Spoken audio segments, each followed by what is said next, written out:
और अब आपको यूपी के कानपुर से सिस्टम की लापरवाही की तस्वीरें दिखाते हैं। यहां जी न्यूज की टीम पड़ताल करने पहुंची। प्रशासन का असली चेहरा सामने आ गया।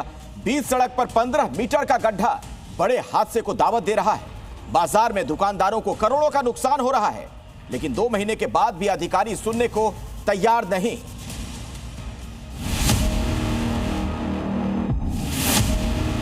उत्तर प्रदेश की औद्योगिक राजधानी कानपुर। दशकों से प्रदेश की अर्थव्यवस्था की रीढ़ माने जाने वाला कानपुर यूपी में इंडस्ट्री और इकोनॉमी की भागदौड़ संभालता आ रहा है। लेकिन इसी कानपुर से सामने आई एक तस्वीर ने सबको चौंकने पर मजबूर कर दिया है। 15 मीटर तक अचानक धंसी सड़क, 20 फीट गहरा गड्ढा, बड़े हादसे का खतरा।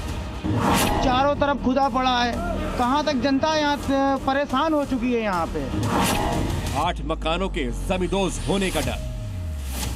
7 से 8 मकान तो बिल्कुल वो उसमें है कि हम चले जाएंगे इस गड्ढे के अंदर। 2 महीने से लापरवाही, अब घर खाली करने का नोटिस। सभी को सूचित किया कि अविलंब अपने अपने भवनों को सुरक्षित कराते हुए भवन को खाली करा दे। ये तस्वीर कानपुर के हर्षनगर में वार्ड नंबर 37 की है। न बारिश का मौसम है, न बाढ़ का महीना, लेकिन देखते देखते सड़क पर ये खतरनाक गड्ढा हो गया। आसपास के लोग चिल्ला रहे हैं।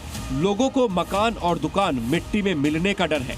ये नगर निगम और स्थानीय प्रशासन को किसी बात की चिंता नहीं है, क्योंकि स्थानीय लोगों के मुताबिक इस गड्ढे की नींव नगर निगम ने ही रखी है।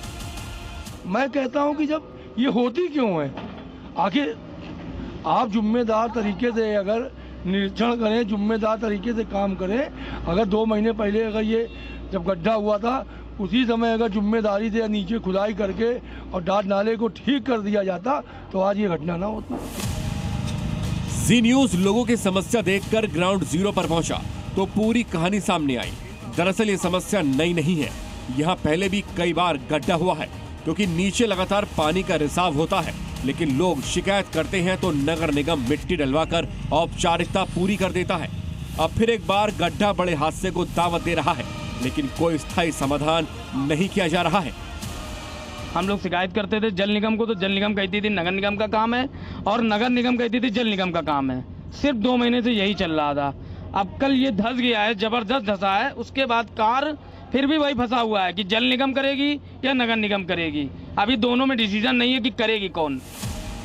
जी न्यूज से बातचीत में लोगों ने कहा कि इलाके में घर खाली करने का नोटिस तो दे दिया गया है, लेकिन ना तो सुरक्षा का कोई इंतजाम किया गया है और ना लोगों के रहने की व्यवस्था की गई है।